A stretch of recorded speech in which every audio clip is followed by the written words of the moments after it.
C'est-à-dire que, alors pour élargir, ça c'était le deuxième point, mais on peut l'élargir tout de suite. Quand on est blogueur simple, on a envie de faire un coup de gueule, on fait un coup de gueule. Quand on est journaliste, on va essayer de donner 2-3 arguments. Il y a d'autres blogueurs qui donnent des arguments. Enfin voilà, quelle transmission d'informations? Moi perso, je ne fais pas la différence. Je mets dans la presse écrite ce que j'ai mis sur mon blog, qui me sert en général d'ailleurs de rangement de papier. Oui, mais toi, tu es un professionnel, il y a une différence. Parce que là, la différence qui est importante sur les blogs, c'est qu'on n'a pas d'éditeur. Et une fois que c'est publié, c'est publié. On peut pas le retirer. Oui, on peut peut-être retirer, mais moi, j'ai vu des blogueurs qui ont mis le pied dans la bouche, comme on dit en anglais. On dit ça, c'est-à-dire que vraiment... Ils réfléchissent pas, ils cliquent sur publier et c'est fini là. Oui, mais c'est le principe d'un blog, c'est la liberté d'expression.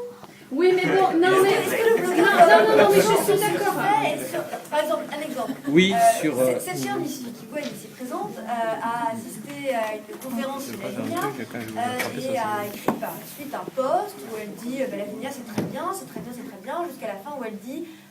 C'est pas non plus super bien parce qu'il n'y a pas beaucoup de Beaujolais. Bon, elle soulève un point important, elle dit que Lavinia, qui est quand même à Paris en tout cas, un endroit où tout le monde va chercher son vin, il n'y a pas beaucoup de Beaujolais. Bon, les gens chez Lavinia ont pris ça comme une attaque personnelle, comme si Lavinia était attaquée. Je pense pas qu'Anne Victoire, d'accord, je pense pas qu'Anne Victoire, en postant son truc, a juste pensé je vais démolir Lavinia. Non. Ah, moi je l'ai lu. Quelque chose me dit qu'elle a mis de l'eau dans son Beaujolais d'ailleurs. Mais elle a raison aussi. On n'a pas le droit de. Il y a du Beaujolais ou son Beaujolais? Non, mais il n'y a pas d'interdiction. Non, je parle pas d'interdiction, mais il faut réfléchir à ce qu'on dit, je pense. Oui, c'est le principe peut-être d'un blog, mais il faut être responsable aussi. Il faut pas, parce que moi j'ai lu des billets qui étaient vicieux vis-à-vis des gens dans le public qui sont assez personnels, des attaques perso. Ça c'est pas réfléchi, c'est pas professionnel non plus. Si on veut être, on veut être pris au sérieux, il faut réfléchir à ce qu'on publie aussi. Il faut que tu fasses un gros câlin avec Éric Branchereau, chez C'est déjà fait, je crois. Et ben, suite à mon message, je vois toute l'équipe Lavinia la semaine prochaine et voilà. Il y a les blogs de journalistes. Et on s'entend très bien, il n'y a aucun problème. J'ai juste dit, écoutez, c'est scandaleux. Il y a quand même 4 Beaujolais chez Lavinia qui a 11 000 références. Il y a des blogs Mais c'est bien pour le Beaujolais.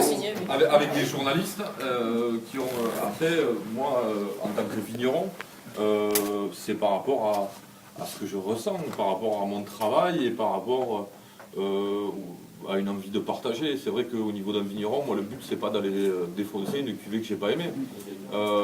C'est de faire partager les cuvées de mes collègues que j'ai aimées. Et après, c'est sûr, il faut réfléchir avant de poster, mais je crois que c'est pareil dans la vie, avant de parler de temps en temps, c'est bien de réfléchir à quand on s'exprime avant de publier.